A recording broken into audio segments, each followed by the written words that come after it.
Ethan Reed had held himself together for years, through a divorce, through one exhausting job after another, through the impossible balancing act of raising his 8-year-old daughter, Lily, alone. But that night in the emergency room, with fluorescent lights buzzing overhead and monitors screaming warnings, he felt everything inside him break. Lily lay on the hospital bed, pale, burning with fever that refused to come down. The doctors had rushed tests, spoken in words that blurred together, and now they were waiting for possibilities Ethan didn't want to imagine. He sat with his head in his hands, whispering prayers into the cold air. "Please, she's all I have." That was when a soft voice spoke from the seat beside him. "You're not alone.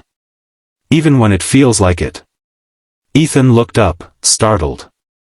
A woman, elegant but exhausted, sat with a paper cup of coffee in her hands. She had the kind of presence that filled a room quietly, without trying. Her diamond ring caught the light, but her eyes were red, as if she'd cried hours before he even arrived. "I'm sorry," Ethan said, wiping his face.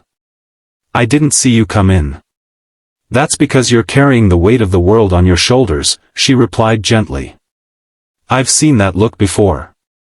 Ethan gave a small, humorless laugh. "Single parent. Constant fear. The whole package."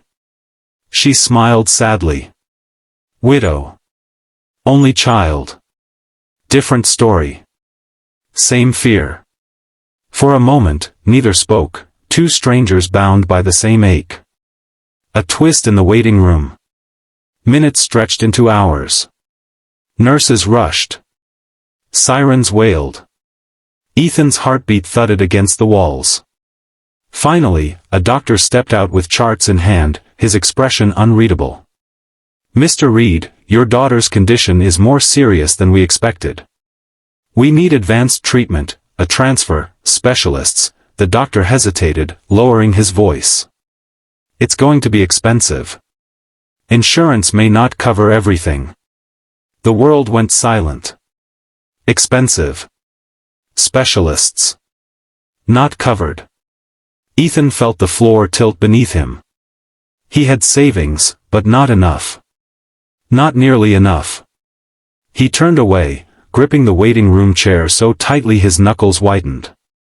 "I can't lose her," he whispered. "I can't." The woman stood slowly, placing a steadying hand on his arm. "Listen to me," she said, her voice firm. "When my husband died last year, I thought I had nothing left worth living for. But then someone helped me, without asking for anything in return.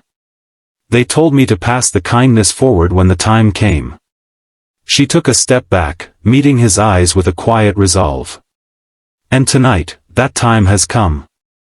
The moment that changed everything." Before Ethan could react, she walked straight to the doctor. "What does the girl need?" she asked. "Ma'am," Ethan began, stunned. But she raised a hand. "No arguments. Not tonight." The doctor blinked in surprise. "Specialist transport, a pediatric team, overnight isolation, and antiviral protocols. It's considerable." She nodded. "Put it under the Harper Foundation." Ethan froze. Harper. The name hit him. A billionaire family. A widow. The woman standing beside him was Claire Harper, the philanthropist who appeared in magazines, newspapers, charity broadcasts. But here, in the harsh hospital lights, she wasn't a billionaire. She was just another parent who understood fear. Ethan's voice cracked. Why would you help us? You don't even know us." Claire looked at him, eyes filled with a grief that had carved deep behind her ribs. "Because someone once saved my husband's life long enough for me to say goodbye," she whispered. "Because I know what losing hope feels like. And because your daughter deserves every chance to fight." Ethan's eyes blurred. He wanted to speak, but no words came. A new dawn. The whirlwind began, medical teams, equipment, specialists arriving in minutes instead of hours. Lily was rushed into a private ER suite, her vitals stabilizing under expert care. As dawn crept through the hospital windows, a nurse approached with a weary smile. "She's responding to treatment, Mr. Reed. She's out of danger." Ethan sank into a chair, sobbing, not from fear this time, but relief so powerful it made him tremble. Claire sat beside him, placing a hand over his. "She's a fighter," she said softly. "You saved her," Ethan whispered. "No," Claire said gently. "I just gave Hope a bridge to reach you. You're the one she's fighting for. A promise and a beginning." When Lily finally woke, blinking up at her father with sleepy eyes, Ethan felt something inside him shift forever. He approached Claire one last time as she prepared to leave. "I can never pay you back," he said. Claire shook her head. "Don't. Instead, when you see someone standing where you once stood, lost, hopeless, be the person who steps beside them. That's how this circle stays alive." Ethan nodded, memorizing her words. They weren't just kindness, they were a map, a direction, a purpose. She smiled and walked away, disappearing into the rising sun like hope returning after a long night. Final message. Ethan held his daughter close, breathing in the promise of a new morning.